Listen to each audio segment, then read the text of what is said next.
semua, saat ini saya akan mempresentasikan bab yang berjudul Employee Relation dan Community Relation, di mana saya akan memulainya dari Employee Relation. Saya akan menjelaskan pengertian menurut para ahli, pengertian dari menurut saya sendiri, tujuan, serta contoh dari artikel maupun contoh dari masalah atau tindakan yang dihadapi dari perusahaan. Ya, pertama saya akan menjelaskan tentang pengertian dari konsep employee relation menurut para ahli. Yang pertama, menurut Bonar, employee relation adalah usaha yang mengatur secara khusus hubungan antara pihak manajemen perusahaan dengan karyawan agar selalu dalam keadaan baik serta bagian dari kesatuan sistem organisasi.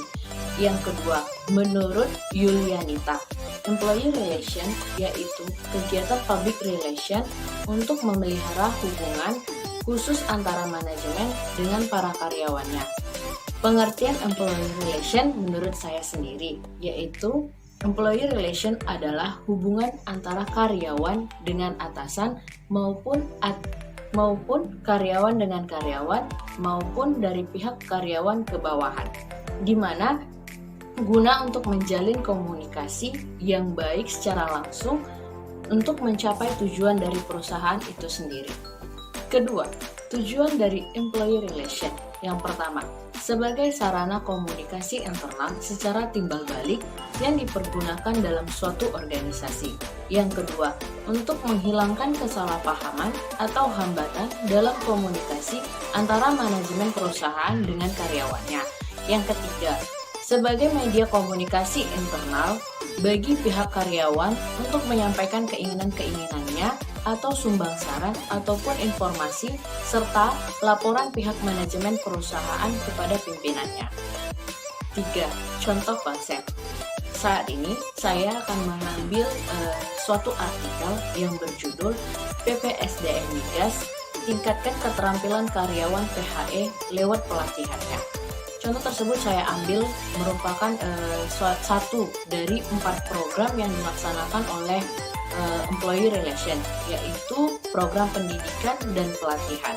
4. Masalah atau tantangan berdasarkan kasus di lapangan yang dihadapi oleh Employee Relation, yaitu contoh yang saya ambil komunikasi yang kurang antara pimpinan kepada karyawannya ataupun antara karyawan dengan karyawan yang sejajar dapat menimbulkan kelambatan, ketidakefisienan, produktivitas menurun, semangat kerja menurun, mungkin timbul pemogokan, serta masalah lain yang menimbulkan dan merugikan organisasi, misalnya penjualan produk menurun, keuntungan berkurang, dan citra organisasi akan menjadi negatif.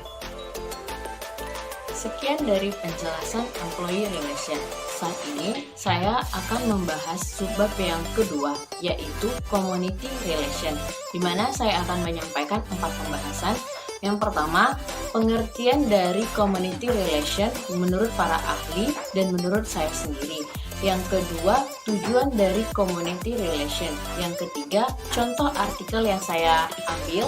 Yang keempat, contoh atau tindakan yang dilaksanakan oleh community relation sendiri. 1.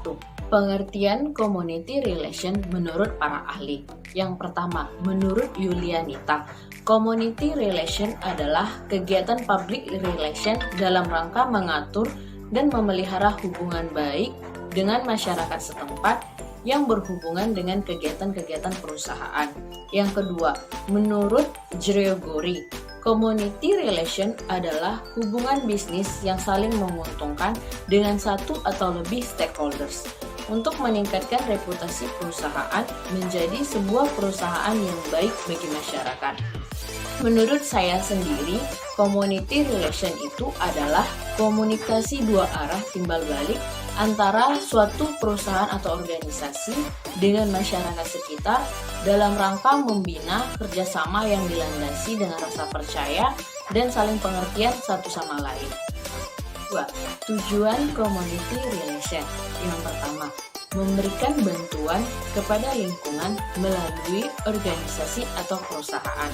Kedua, bekerja sama dengan sekolah dan perguruan tinggi dengan menyediakan bahan-bahan pendidikan ataupun pemberian fasilitas. Ketiga, mendukung program-program kesehatan. Keempat, mendukung kegiatan olahraga, budaya, dan kreasi. Ketiga, contoh konsep yang akan saya berikan, saya ambil dari artikel yang berjudul Beasiswa SD atau SMP atau SMA sebesar 5 juta dan gratis bimbel online, yaitu yang dilaksanakan oleh perusahaan Extramarks Education Indonesia. 4. Masalah atau tindakan berdasarkan kasus di lapangan. Contohnya, sebuah perusahaan memiliki rumah sakit kecil di sekitar lingkungan perusahaan yang dibuat oleh perusahaan tersebut.